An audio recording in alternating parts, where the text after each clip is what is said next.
Hello friends, Vishnu Shalini latest review. വിഷ്ണുവും രോഹിത്തും ചേർന്ന് ഉപേന്ദ്രനെ ചവിട്ടിക്കൂട്ടി മൂലക്കിടുവാണ്. വീണ്ടും വിഷ്ണുവിന് ദേഷ്യം അടങ്ങാതെ ഉപേന്ദ്രൻ്റെ കാല് പിടിച്ചിങ്ങനെ ഓടിക്കുവാണ്. അപ്പോൾ വേദന കൊണ്ട് പൊളഞ്ഞുകൊണ്ട് ഉപേന്ദ്രൻ പറയാം, അയ്യോ മോനെ, എന്നെ ഒന്നും ചെയ്യല്ലേടാ, ഞാൻ നിൻ്റെ ചിറ്റപ്പനാടാ, നിനക്ക് നാണം ഉണ്ടോടാ ചിറ്റപ്പനാണെന്ന് പറയാൻ, അങ്ങനെ ഒരു യോഗ്യത നീ അർഹിക്കുന്നുണ്ടോ എന്നും പറഞ്ഞ് വിഷ്ണു ഉപേന്ദ്രൻ്റെ മെറ്റക്കാലും പിടിച്ച് തിരിച്ചോടിക്കുന്നുണ്ട്. ഇനി മേലാൽ നിന്നെ ഇവിടെ കണ്ടുപോയേക്കരുത്, ഈ നാട് വിട്ട് നീ പൊയ്ക്കോണം, എൻ്റെ കുടുംബത്തോട്ടിന് നിൻ്റെ ദൃഷ്ടി പതിഞ്ഞേക്കരുത്, അങ്ങോട്ട് വരാമെന്ന് നീ ചിന്തിക്കുക പോലും ചെയ്യരുത്, അർഹതപ്പെട്ടവരുടെ കയ്യിൽ അർഹതപ്പെട്ട സ്വത്ത് തിരിച്ചെത്തി എന്ന് മാത്രം നീ വിചാരിച്ചാൽ മതി. ഇപ്പോൾ നിന്നെ ഞാൻ കൊല്ലാതെ വെറുതെ വിടുവാണ്. എൻ്റെ അച്ഛൻ്റെ കൂടപ്പുറപ്പായതുകൊണ്ട് എൻ്റെ അച്ഛൻ്റെ ദയയാണ് നിന്നെ ഞാനിപ്പോൾ കൊല്ലാതെ വിടുന്നത്. ഉപേന്ദ്രനാണെങ്കിൽ ചവിട്ടും തൊഴിയും ഇടിയും എല്ലാം കൊണ്ടിങ്ങനെ അനങ്ങാൻ വയ്യാതെ കിടക്കുക. വിഷ്ണു പറയാ, ഞാൻ വീണ്ടും പറയാം, നിന്നെ ഇവിടെ കണ്ടുപോയേക്കരുത് എന്നും പറഞ്ഞ് അവരെ നെഞ്ചത്തൊരു ചവിട്ടൂടെ കൊടുക്കുന്നുണ്ട്. രോഗത്തും ശ്യാമ ഇതൊക്കെ ഇങ്ങനെ നോക്കി നിൽക്കുക. ശ്യാമയാണെങ്കിൽ പേടിച്ച് വിറച്ച് തന്നെയാണ് ഇപ്പോഴും നിൽക്കുന്നത്. ഞാൻ പറഞ്ഞതൊക്കെ കേട്ടോടാ എന്ന് വീണ്ടും വിഷ്ണു പറയുന്നുണ്ട്. ഉപേന്ദ്രനാണെങ്കിൽ അനങ്ങാൻ വയ്യാതെ വെട്ടിയിട്ട വാഴത്തട പോലെ ഇങ്ങനെ കിടക്കുവാണ്. ശാരദാമ്മയാണെങ്കിൽ അടുക്കളക്കെട്ടിലെ കിണറ്റിൽ നിന്നിങ്ങനെ വെള്ളം കോരിക്കൊണ്ട് അകത്തളത്തിലോട്ട് വരുമ്പോൾ ആരോ ഒരാൾ തലയൊക്കെ മറച്ചിങ്ങനെ നിൽക്കുന്ന പോലെ കാണുന്നുണ്ട്. ആരാത് എന്നിങ്ങനെ ശാരദാമ്മ പേടിച്ച് വിളിച്ച് ചോദിക്കുമ്പോൾ അപ്പോൾ നസീറിനെയാണ് ശാരദാമ്മ കാണുന്നത്. അയ്യോ എന്നും പറഞ്ഞ് ശാരദാമ്മ ആ കയ്യിൽ നിന്ന് വെള്ളവും കുടവും അങ്ങ് താഴെയിട്ട് പൊട്ടിക്കുവാണ്. ശാരദാമ്മയുടെ അയ്യോ എന്നുള്ള നിലവിളി കേട്ട് പെട്ടെന്ന് ഗോപാലേട്ടനും ശാരികയൊക്കെ ഉണരുന്നുണ്ട്. ശാരദാമ്മ അങ്ങനെ വെപ്രാളത്തോടെ എഴുന്നേറ്റ് ആ ജഗ്ഗിലെ വെള്ളമൊക്കെ എടുത്തങ്ങ് കുടിക്കുവാണ്. എന്താ ശാരദ, എന്തു പറ്റി എന്നും ചോദിച്ച് ഗോപാലേട്ടൻ അങ്ങോട്ട് വരുന്നുണ്ട്. അത് ഞാനൊരു ദുസ്വപ്നം കണ്ടതാ ഗോപാലേട്ട എന്നിങ്ങനെ പറയുമ്പോൾ ഗോപാലേട്ടൻ പറയാം, നിന്റെ ഈ സ്വപ്നം കാണൽ കാരണം ഈ നാട് വിട്ട് ഞാൻ പോകേണ്ടി വരുമോ? എനിക്ക് മനസമാധാനം വേണം ഗോപാലേട്ട, എനിക്കത് അറിഞ്ഞേ തീരൂ. നസീറിൻ്റെ ബോഡി എന്താ ചെയ്തത്, അതെന്താ ചെയ്തതെന്ന് എനിക്ക് അറിയാഞ്ഞിട്ട് കിടന്നാൽ ഉറക്കം പോലും വരുന്നില്ല. അതെന്തായാലും എന്നോടൊന്ന് പറ ഗോപാലേട്ട. അപ്പോൾ ഗോപാലേട്ടൻ പറയാം, ശാരദേ, നിന്റെ മനസ്സിന് അത്രയ്ക്ക് വലിയ ബലമൊന്നുമില്ല, നിന്റെ മനസ്സിലാണെങ്കിൽ ഇത്രയും വലിയ രഹസ്യമൊന്നും ഇരിക്കത്തതുമില്ല, അതുകൊണ്ടാണ് ഞാൻ നിന്നോട് പറയാത്തത്. ശാരദമ്മ വീണ്ടും നിർബന്ധം പിടിക്കുകയാണ്. ഇല്ല ഗോപാലേട്ട, എനിക്കത് അറിഞ്ഞേ പറ്റൂ, അല്ലെങ്കിൽ എനിക്ക് ഒരു മനസമാധാനം കിട്ടില്ല, അതുകൊണ്ടാണ് ഞാൻ ചോദിക്കുന്നത്. ഇനിയും ശാരദാമ്മ ഇങ്ങനെ വിഷമിപ്പിക്കരുതെന്ന് കരുതി ഗോപാലേട്ടൻ പറയാനായിട്ട് തുടങ്ങുവാണ്. അന്ന് വിഷ്ണു ഇവിടെ വന്നില്ലായിരുന്നു. രാത്രി നൂറിനെ തിരക്കി വിഷ്ണു അകത്തോട്ട് കയറുമെന്ന് കരുതി ഞാൻ നസീറിൻ്റെ ബോഡി എന്ന് ഇത്രയും പറയുമ്പോഴേ ശാരിക ഓടി വന്ന ജനലിൽ കൂടി അമ്മയെന്ന് വിളിക്കുന്നുണ്ട്. ശാരികയെ കണ്ടതും ഗോപാലേട്ടന് പറയാൻ വന്ന കാര്യം പറയുന്നതുമില്ല. പിന്നെ എന്താ അമ്മ, എന്തിനാ അമ്മ വിളിച്ചു കൂവിയത് എന്നിങ്ങനെ ചോദിക്കുമ്പോൾ ഗോപാലേട്ടൻ പറയുന്നു, ഇവളെന്തോ ദുസ്വപ്നം കണ്ടതാണെന്ന്. ശാരിക ചോദിക്കുന്നു, ഇവിടെ എന്തൊക്കെയമ്മയാണ് നടക്കുന്നത്? പകൽ മുഴുവൻ പോലീസ് കയറി ഇറങ്ങുന്നു, രാത്രിയിലാണെങ്കിൽ അമ്മ ദുസ്വപ്നം കാണുന്നു. ആ നസീറിൻ്റെ കാര്യമാണോ? ആ നസീർ ഇവിടെയാണ് അവസാനമായിട്ട് വന്നതെന്നൊക്കെയാണല്ലോ എല്ലാവരും പറയുന്നത്. എന്നിട്ട് അവൻ എന്താ അമ്മയെ സംഭവിച്ചത്? നൂർജഹാനും അമ്മയോട് ചോദിക്കുന്നുണ്ടല്ലോ നസീറിന് എന്ത് പറ്റിയെന്ന്. ശാരിക അങ്ങനെ ചോദിച്ചിട്ട് ഒന്നും മിണ്ടാതെ ശാരദാമ്മ അങ്ങനെ നിൽക്കുക. ഉടനെ ഗോപാലേട്ടൻ പറയാം, അവൻ കഞ്ചാവ് അടിച്ചുകൊണ്ട് നടക്കുക, അവനെ ആരെങ്കിലും തീർത്തോ, അവൻ എവിടെ പോയതെന്ന് നമുക്കെന്തറിയാം, ഇനിയിപ്പോൾ അയാളെ ആരെങ്കിലും കൊന്നിട്ടുണ്ടാവുമോ എന്നൊക്കെ ശാരിക ചോദിക്കുന്നുണ്ട്. അപ്പോൾ ഗോപാലേട്ടൻ പറയുക, അതൊക്കെ ഓർത്ത് നമ്മളെന്തിനാ വേവലാതിപ്പെടുന്നത്? ആരോ എവിടെയോ പോയി, നമുക്കിതൊന്നും അറിയേണ്ട ആവശ്യമില്ല, പോയി കിടന്ന് ഉറങ്ങാൻ നോക്കെല്ലാവരും. ഗോപാലേട്ടൻ അങ്ങനെയൊക്കെ പറഞ്ഞെങ്കിലും ശാരികയ്ക്ക് എന്തൊക്കെയോ മനസ്സിലൊരു സംശയം തോന്നുന്നുണ്ട്. ശാരദാമ്മയാണെങ്കിൽ ആകെ ടെൻഷൻ എടുത്തിങ്ങനെ നിൽക്കുവാണ്. ശാരദാമ്മയുടെ ആ ടെൻഷൻ കണ്ട് ശാരിക അങ്ങനെ നോക്കി നിൽക്കുമ്പോൾ ഗോപാലേട്ടൻ ശാരിക വഴക്ക് പറയുന്നുണ്ട്. നിന്നോടല്ലേ പോയി കിടന്ന് ഉറങ്ങാൻ പറഞ്ഞു, ചെല്ല് പോയി കിടന്ന് ഉറങ്ങാൻ നോക്ക്. അപ്പോൾ ശാരിക ശാരദാമ്മയെ ഒന്ന് നോക്കിയിട്ടങ്ങ് പോവുകയാണ്. ഗോപാലേട്ടൻ എന്നിട്ട് ശാരദാമ്മയോട് പറയുന്നത്, ശാരികയ്ക്ക് എന്തൊക്കെയോ സംശയമുണ്ട്, പോലീസുകാരെന്തായാലും പിടി മുറുക്കും, ആർക്കും ഒരു സംശയം തോന്നരുത്, അതുകൊണ്ട് നമ്മൾ മനസ്സിലൊരു തീരുമാനം എടുക്കണം, നമ്മൾ പിടി കൊടുക്കില്ലെന്ന് എന്നിങ്ങനെ ഗോപാലേട്ടൻ ശാരദാമ്മയോട് പറയുമ്പോൾ അപ്പുറത്തെ ജനലിൽ നിന്നുകൊണ്ട് ശാരിക അവരെ നോക്കുന്നുണ്ട്. ഗോപാലേട്ടൻ ഇങ്ങനെ സൂക്ഷിച്ചു നോക്കുമ്പോൾ ശാരിക അങ്ങ് പോവുകയാണ്. ഇപ്പോഴും ശാരദാമ്മ വലിയ ടെൻഷനും വെപ്രാളത്തോടും ഇങ്ങനെ നിൽക്കുവാണ്. രാവിലെ വിഷ്ണുവാണെങ്കിൽ ഇരുന്ന് ന്യൂസ് പേപ്പറൊക്കെ വായിക്കുവാണ്. അപ്പോൾ അതിൽ സ്വർണത്തിൻ്റെ വില കൂടിയല്ലോ എന്നൊക്കെ എഴുതിയിട്ടുണ്ട്. കൂടട്ടെ, അപ്പോഴാരും വാങ്ങിക്കത്തില്ലല്ലോ, എൻ്റെ ഈ 2 പെൺപിള്ളേരെ ഞാൻ എങ്ങനെ കെട്ടി ചയക്കും എന്നൊക്കെ ഇങ്ങനെ വിഷ്ണു പത്രം വായിച്ചുകൊണ്ട് പറഞ്ഞുകൊണ്ടിരിക്കുവാണ്. അപ്പോൾ സത്യയും പപ്പിയും വിഷ്ണുവിൻ്റെ അടുത്തോട്ട് വരുന്നുണ്ട്. ചായ കിട്ടിയില്ലെന്ന് സത്യ പറയുമ്പോൾ അമ്മ വേണ്ട ചായ ഉണ്ടാക്കുന്നുണ്ട്, ശാലിനി വേണ്ട കുട്ടികൾക്ക് ചായ കൊണ്ടുവന്ന് കൊടുക്ക് എന്ന് പറയുമ്പോൾ ശാലിനി അവർക്കുള്ള ചായയായിട്ട് വരുന്നുണ്ട്. എന്നിട്ട് ശാലിനി രണ്ടുപേരും പോയി മുഖം കഴുകിയിട്ട് വന്നേ, പെൺകുട്ടികൾ ഇത്രയും നേരമാണോ കിടന്നുറങ്ങുന്നത്?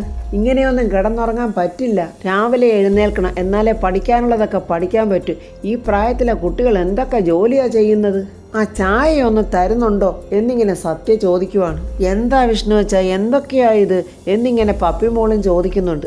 നിങ്ങൾ പോയി മുഖം കഴുകി വന്നാലേ ചായ തരൂ എന്നിങ്ങനെ ശാലിനി പറയുവാണ്. വിഷ്ണു അപ്പോൾ മക്കളോട് പറയുന്നത്, എൻ്റെ മക്കൾ ചെന്ന് മുഖം കഴുകു, ഉറക്കം പോകാനല്ലേ. അപ്പോൾ സത്യമോള് പറയാ, മുഖമെങ്കിൽ മുഖം, വാ പപ്പി പോയി കഴുകിയിട്ട് വരാം, ഇനിയിപ്പോൾ കുളിക്കാൻ പറയുമോ എന്തോ എന്നൊക്കെ പറഞ്ഞ് പുറത്തുകൊണ്ട് മക്കൾ രണ്ടുപേരും അങ്ങനെ പോവുകയാണ്. അപ്പോഴേക്കും ചായ എടുക്കാനായിട്ട് ശാലിനി അകത്തോട്ട് പോകുന്നുണ്ട്. സത്യയും പപ്പിയും മുഖമൊക്കെ കഴുകിയിട്ട് വന്നിരിക്കുവാണ്.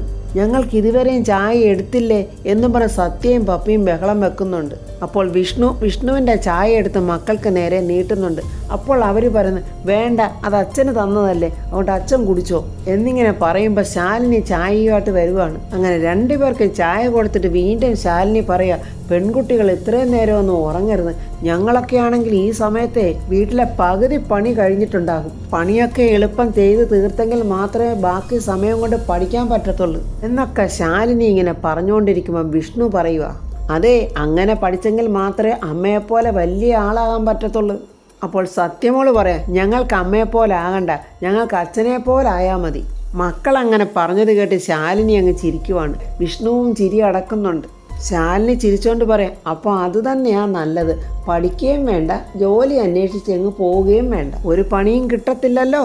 ശാലിനി അങ്ങനെ സംസാരിക്കുമ്പോൾ വിഷ്ണു ഇങ്ങനെ ശാലിനിയെ നോക്കി ചിരിക്കുകയൊക്കെ ചെയ്യുന്നുണ്ട്.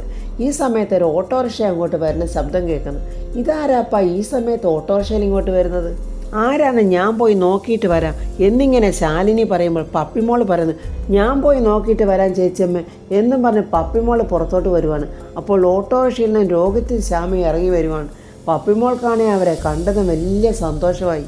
ഹായ് അച്ഛനും അമ്മയും എന്നും പറഞ്ഞ് ഓടിച്ചെല്ലുമ്പോൾ വലിയ വാത്സല്യത്തോടെ രോഹിത്ത് ഇങ്ങനെ പപ്പിമോളെ കെട്ടിപ്പിടിക്കുവാണ്. അച്ഛനും അമ്മയും പോയപ്പോൾ എന്നെ കൂടെ എന്താ കൊണ്ടുപോകാഞ്ഞ്, ഞാൻ എന്തോരം വിഷമിച്ചെന്നറിയാവോ? അപ്പോൾ ശ്യാമ പറയുന്നു, അത് മോളെ ഞങ്ങൾ ട്രീറ്റ്മെൻറ്റിന് വേണ്ടി പോയതല്ലേ. അപ്പോൾ രോഹിത്ത് പറയുന്നു, അതുകൊണ്ടല്ലേ മോളെ കൊണ്ടുപോകുന്നത്, മോളെയും കൂടെ കൊണ്ടുപോയാൽ മോളുടെ പഠിത്തമൊക്കെ അങ്ങ് മുടങ്ങത്തില്ലേ. ശാലിനിയും വിഷ്ണുവും സത്യ എല്ലാം അവിടെ വന്ന് നോക്കി നിൽക്കുവാണ്. സത്യയും പപ്പിയുടെ അടുത്ത് വന്ന് നിൽക്കുവാണ്. സത്യ എന്നിട്ട് ശ്യാമയോട് ചോദിക്കുന്നത്, ഈ കയ്യിലിരിക്കുന്നത് ഞങ്ങൾക്ക് കൊണ്ടുവന്നതാണോ? ശ്യാമയുടെ കയ്യിലിരിക്കുന്ന കവർ നോക്കിയിട്ടാണ്. അതെ, നിങ്ങൾക്ക് കൊണ്ടുവന്നതാ എന്നും പറഞ്ഞ് ടെഡി ബിയർ എടുത്ത് രണ്ട് മക്കൾക്കും കൊടുക്കുന്നുണ്ട്. ഇനിയും ഉണ്ട് എന്നും പറഞ്ഞ് ചോക്ലേറ്റും ഒക്കെ എടുത്ത് രണ്ട് മക്കൾക്കും കൈ നിറയെ കൊടുക്കുകയൊക്കെ ചെയ്യുന്നുണ്ട്. അങ്ങനെ സത്യയും പപ്പിയും വലിയ സന്തോഷത്തോടെ വാ പപ്പി നമുക്ക് കൊണ്ട് വെക്കാം എന്നും പറഞ്ഞ് അവർ രണ്ടുപേരുടെ അകത്തോട്ട് പോവുകയാണ്. വിഷ്ണു ഉടനെ രോഹിത്തിനോട് ചോദിക്കുന്നു, പിന്നെ ആരുടെയെങ്കിലും ശല്യം വല്ലതും ഉണ്ടായോ? ഇല്ല, ആരും വന്നില്ല എന്നിങ്ങനെ രോഹിത്ത് പറയുക. ഇനി വന്നാൽ അകത്താവുമെന്നറിയാമല്ലോ. ശാലിനി ശ്യാമയോട് ചോദിക്കുന്നു, അല്ല യാത്രയൊക്കെ എങ്ങനെ ഉണ്ടായിരുന്നു? അപ്പോൾ ശ്യാമ പറയുന്നുണ്ട്, ഇവിടെ വന്നപ്പോൾ പ്രശ്നമല്ലാതെ വേറൊരു പ്രശ്നവും ഇല്ലല്ലോ. അപ്പോൾ വിഷ്ണു പറയുന്നുണ്ട്, അമ്മയിൽ നല്ല മാറ്റമൊക്കെ കാണുന്നുണ്ട്, നിങ്ങൾ രണ്ടുപേരുടെ ചെന്ന് അമ്മയെ ഒന്ന് കാണണം എന്നൊക്കെ വിഷ്ണു പറയുന്നുണ്ട്. അമ്മയെയും അച്ഛനെയും വീട്ടിലോട്ട് കൊണ്ടുപോകാൻ ക്ഷണിക്കുവാണെന്നൊക്കെ നിങ്ങൾ പറയണം. ചിലപ്പോൾ നമുക്കെല്ലാവർക്കും കൂടെ ഒരുമിച്ച് ജീവിക്കാനുള്ള ഒരു സാഹചര്യം ഉണ്ടാകും. അപ്പോൾ രോഹിത്ത് പറയുന്നുണ്ട്, പോകണം, സത്യാമ്മയും അച്ഛനെയും കണ്ടിട്ട് കുറേ നാളായല്ലോ. അപ്പോൾ ശാലിനിയും പറയുന്നുണ്ട്, അമ്മയ്ക്ക് വളരെയധികം ചേഞ്ച് വന്നിട്ടുണ്ട്, അമ്മയുടെ സ്വഭാവത്തിൽ ഒരുപാട് മാറ്റങ്ങൾ വന്നിട്ടുണ്ട് എന്നൊക്കെ ശാലിനിയും വിഷ്ണുവും പറയുന്നുണ്ട്. ഈ സമയം സ്കൂളിൽ സത്യയുടെ അടുത്ത് അവളുടെ കൂട്ടുകാരൻ രമേശും വേറൊരു ചെറുക്കനുടെ വഴക്ക് കൂടുവാണ്. നീ നിൻ്റെ അമ്മയും അച്ഛനെയും കൊണ്ട് വരുമെന്ന് പറഞ്ഞിട്ട് ഇതുവരെ വന്നില്ലല്ലോ, അവർ രണ്ടുപേരെയോട് ഒന്നിച്ച് കൊണ്ടുവന്നില്ലല്ലോ എന്നൊക്കെ പറയുവാണ് സത്യയോട്. സത്യ അവനിങ്ങനെ വഴക്ക് പറഞ്ഞ് വിഷമിപ്പിക്കുന്നുണ്ട്. ഈ സമയത്ത് നമ്മുടെ സത്യാമ്മ സ്കൂളിലോട്ട് വരുവാണ്. സത്യാമ്മ ഇങ്ങനെ മനസ്സിൽ പറഞ്ഞുകൊണ്ട് വരിക, സത്യമോൾ സ്കൂളിൽ ഉണ്ടായാൽ മതിയായിരുന്നു എന്നൊക്കെ ചിന്തിച്ചുകൊണ്ട് വരുമ്പോഴാണ് സത്യയെ കാണുന്നത്. സത്യയും സത്യാമ്മയെ കാണുന്നുണ്ട്. ഹായ് സത്യാമ്മ എന്നിങ്ങനെ സത്യമോൾ പറയുവാണ്. സത്യാമ്മ എന്താ ഇവിടെ? ഞാനേ മോളെ കാണാൻ വന്നതാ എന്നും പറഞ്ഞ സത്യാമ്മ സത്യയെ കെട്ടിപ്പിടിച്ച് നെറുകയിൽ മുത്തം കൊടുക്കുകയൊക്കെ ചെയ്യുന്നുണ്ട്. മോടെ ഫ്രണ്ട് പപ്പി എന്തിയെ? പപ്പി ഇന്ന് വന്നില്ല സത്യാമ്മേ. എന്താ സത്യാമ്മയ്ക്ക് പപ്പിയെ കാണണമായിരുന്നോ? വേണ്ട, എനിക്കെൻ്റെ സത്യമോളെ മാത്രം കണ്ടാൽ മതി എന്നിങ്ങനെ സത്യാമ്മ പറയുവാണ്. എന്നിട്ട് സത്യമ്മ അവിടെ കിടന്ന ബെഞ്ചിലിരുന്നോട്ട് സത്യയെ പിടിച്ച് മടിയിൽ വെച്ചിട്ട് ഇങ്ങനെ തടകുകയും ഉമ്മ കൊടുക്കുകയും ഒക്കെ ചെയ്യുക. മനസ്സിൽ പറയുന്നുണ്ട്, എൻ്റെ വിഷ്ണുവിൻ്റെ മോളാ, എൻ്റെ വിഷ്ണുവിൻ്റെ കുഞ്ഞ എന്നൊക്കെ പറഞ്ഞിങ്ങനെ താലോലിക്കുവാണ്. എന്താ സത്യമ്മ ആലോചിക്കുന്നത് എന്നിങ്ങനെ സത്യ ചോദിക്കുന്നുണ്ട്. സത്യമ്മയാണെങ്കിൽ എൻ്റെ വിഷ്ണുവിൻ്റെ കുഞ്ഞ, എൻ്റെ കുഞ്ഞിന് എന്തൊക്കെ വാങ്ങിച്ചു കൊടുത്താലും എനിക്ക് മതിയാവില്ല എന്നൊക്കെ ഇങ്ങനെ ചിന്തിക്കുവാണ്. ഞാൻ എൻ്റെ മോളെ കെട്ടിപ്പിടിച്ചൊരു മുത്തം തന്നോട്ടെ എന്ന് സത്യമ്മ ചോദിക്കുമ്പോൾ സത്യ പറയാം, അതിനെന്താ തന്നോ. വീണ്ടും സത്യമ്മ കെട്ടിപ്പിടിച്ച് അങ്ങ് മുത്തം കൊടുക്കുവാണ് സത്യയ്ക്ക്. ഞാൻ എൻ്റെ സത്യമോൾക്ക് കുറച്ച് സാധനങ്ങൾ കൊണ്ടുവന്നിട്ടുണ്ട് എന്നും പറഞ്ഞ് സത്യമ്മ മാലയും സ്ലൈഡും അങ്ങനെ കുറേയധികം സാധനങ്ങളെല്ലാം സത്യമോൾക്ക് വേണ്ടി വാങ്ങിച്ചുകൊണ്ട് വന്ന് ഇങ്ങനെ ഓരോന്നോരോന്നായിട്ട് കാണിക്കുവാണ്. കൈകളിൽ അണിയാൻ കുപ്പിവളകൾ, തലയിലിടാൻ ക്ലിപ്പ്, അങ്ങനെ എന്തൊക്കെ വാങ്ങിക്കാവോ അതൊക്കെ സത്യമ്മ വാങ്ങിക്കൊണ്ടാണ് വന്നിരിക്കുന്നത്. ഇതെല്ലാം സത്യമ്മ എനിക്ക് വാങ്ങിച്ചതാണോ എന്നും കൂടെ അങ്ങ് സത്യ ചോദിക്കും. അതെ, എൻ്റെ മോക്ക് മേടിച്ചതാ എന്നും പറഞ്ഞ് എല്ലാം ഇങ്ങനെ കവറിലാക്കി കുഞ്ഞിൻ്റെ കയ്യിൽ കൊടുക്കുവാണ്. ഇനി വേറൊരു സാധനം കൂടെ ഉണ്ട്, അതെന്തോ സത്യാമ്മേ എന്ന് ചോദിക്കുമ്പോൾ സത്യമോൾക്കുള്ള ഡ്രസ്സാണ്. ഇതും എനിക്കാണോ സത്യാമ്മേ ഇങ്ങനെ അതിശയത്തോടെ ചോദിക്കുവാണ് സത്യ. ഇതെല്ലാം എൻ്റെ മോക്ക് എന്ത് വേണമെങ്കിലും ഞാൻ വാങ്ങിച്ചു തരും. അപ്പോൾ സത്യ ചോദിക്കുന്നുണ്ട്, സത്യാമ്മയ്ക്ക് ഇപ്പോൾ എന്നോടുള്ള ദേഷ്യമൊക്കെ അങ്ങ് പോയോ എന്ന് ചോദിക്കുമ്പോൾ സത്യാമ്മയ്ക്ക് പെട്ടെന്ന് സങ്കടം വരുന്നുണ്ട്. അത് സത്യാമ്മയ്ക്കൊരു തെറ്റ് പറ്റിയതല്ലേ എന്നും പറഞ്ഞ് സത്യമോളെ വീണ്ടും കെട്ടിപ്പിടിച്ച് മുത്തം കൊടുക്കുവാണ്. എൻ്റെ സത്യമോൾ എന്ത് ചോദിച്ചാലും ഞാൻ വാങ്ങിത്തരും എന്നൊക്കെ വീണ്ടും വീണ്ടും പറയുന്നുണ്ട്. എൻ്റെ സത്യമോളെ എനിക്ക് ഒരുപാട് ഇഷ്ടമാണ് എന്നും പറഞ്ഞ് കുഞ്ഞിനെ ഇങ്ങനെ കെട്ടിപ്പിടിച്ച് വെച്ചുകൊണ്ടിരിക്കുവാണ് സത്യാമ്മ. ഈ സമയത്ത് ഗോപാലേട്ടൻ ഇരുന്നുകൊണ്ട് ന്യൂസ് പേപ്പർ വായിക്കുക. ശാരദാമ്മ ചായ കൊണ്ടുവന്ന് കൊടുക്കുന്നുണ്ട്. ശാരദാമ്മയ്ക്കാണെങ്കിൽ വീണ്ടും അങ്ങ് പേടിയും ടെൻഷനും തന്നെ. കാര്യങ്ങൾ എങ്ങോട്ട് എത്തുന്നില്ലല്ലോ, ഇത് ആലോചിച്ചിട്ട് എനിക്കൊരു സമാധാനവും ഇല്ല. ഓരോ ദിവസവും ഓരോരോ പ്രശ്നങ്ങളാ. എത്ര ആലോചിച്ചിട്ട് എനിക്കൊരു എത്തും പിടിയും കിട്ടുന്നില്ല. ഇങ്ങനെയൊക്കെ ശാരദാമ്മ പറയുമ്പോൾ ഗോപാലേട്ടൻ പറയുക, നീ വെറുതെ ഇങ്ങനെ ഓരോന്നും ചിന്തിച്ച് കൂട്ടണ്ട. ദേ എന്നെ നോക്കിക്കേ, എന്നെപ്പോലെ നീ കൂളായിട്ടിരിക്കണം. അതെ, എനിക്ക് നിങ്ങളുടെ അത്രയും മനക്കെട്ടിയൊന്നുമില്ല. അതുകൊണ്ടാണ് ഞാൻ നിന്നോടൊന്നും പറയാത്തത്. നീ എന്തെങ്കിലുമൊക്കെ പൊട്ടത്തരം വിളിച്ച് പറഞ്ഞാലേ അതൊക്കെ പ്രശ്നമാകും. അതൊക്കെ കണ്ണിക്കൊള്ളേണ്ടത് പുരുകത്ത് തട്ടി അങ്ങ് പോകും. അതൊക്കെ എൻ്റെ പ്രാർത്ഥനയുടെ ഫലം കൊണ്ടാണ്. പിന്നെ ഈ കാക്കിയിട്ടവരെ കാണുമ്പോൾ എനിക്ക് കുറച്ച് പേടിയാണ് എന്നൊക്കെ ഇങ്ങനെ സംസാരിച്ചുകൊണ്ടിരിക്കുമ്പോൾ ഒരു ഓട്ടോറിക്ഷ അങ്ങോട്ട് വരുന്നുണ്ട്. അത് കണ്ടിട്ട് ശാരദാമ്മ പേടിച്ചിട്ട് പറയാം, അയ്യോ ഇതിപ്പോൾ ആരാ ഈ ഓട്ടോറിക്ഷയിൽ വരുന്നത്? അപ്പോൾ ഗോപാലേട്ടൻ പറയുന്നുണ്ട്, എന്തായാലും പോലീസുകാരാവില്ല, അവരെന്തായാലും ഓട്ടോറിക്ഷയിൽ വരില്ലല്ലോ.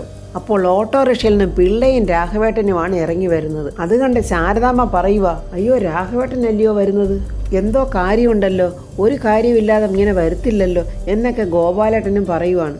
ഇവിടെ ഈ ഭാഗത്തോടൊന്ന് പോയപ്പോൾ ഇങ്ങോട്ടൊന്ന് കയറിയെന്നേ ഉള്ളു എന്നിങ്ങനെ രാഘവേട്ടൻ പറയാം. അല്ല, ഗോപാലകൃഷ്ണൻ ഇവിടെ ഉണ്ടായിരുന്നോ? ആ, ഞാനിവിടെ ഉണ്ടായിരുന്നു എന്നും പറഞ്ഞ് ഗോപാലേട്ടനും ശാരദാമ്മയും അവരെ വിളിച്ചകത്തോട്ട് കൊണ്ടുപോവാണ്. രാഘവേട്ടൻ അപ്പോൾ പറയുക, ഏതായാലും ഗോപാലകൃഷ്ണൻ ഇവിടെ ഉണ്ടായത് നന്നായി. ഞാൻ പറയാൻ പോകുന്ന കാര്യം ഗോപാലകൃഷ്ണൻ കൂടെ കേൾക്കണം. അപ്പോൾ ഗോപാലേട്ടനും പറയുന്നുണ്ട്, ചുമ്മാ ഈ വഴിക്ക് വരില്ലെന്ന് എനിക്കും അറിയാം, എന്തോ കാര്യമുണ്ടെന്ന്. അപ്പോൾ ഫ്രണ്ട്സ്, ഗോപാലേട്ടനോട് എന്താണ് രാഘവേട്ടൻ പറയാൻ വന്നിരിക്കുന്നത്? ഇനി വീട് മാറുന്ന കാര്യത്തെക്കുറിച്ചായിരിക്കുമോ? എല്ലാവരും കൂടെ ഒരു വീട്ടിൽ താമസിക്കാമെന്നുള്ള സന്തോഷ വാർത്തയാണോ പറയാൻ വന്നത് എന്നൊക്കെയുള്ള റിവ്യൂമായി നമുക്ക് നാളെ കാണാം. എൻ്റെ ഈ റിവ്യൂ ഇഷ്ടപ്പെട്ടാൽ ലൈക്കും കമൻസും, സബ്സ്ക്രൈബ് ചെയ്യാത്തവർ സബ്സ്ക്രൈബ് ചെയ്യണേ.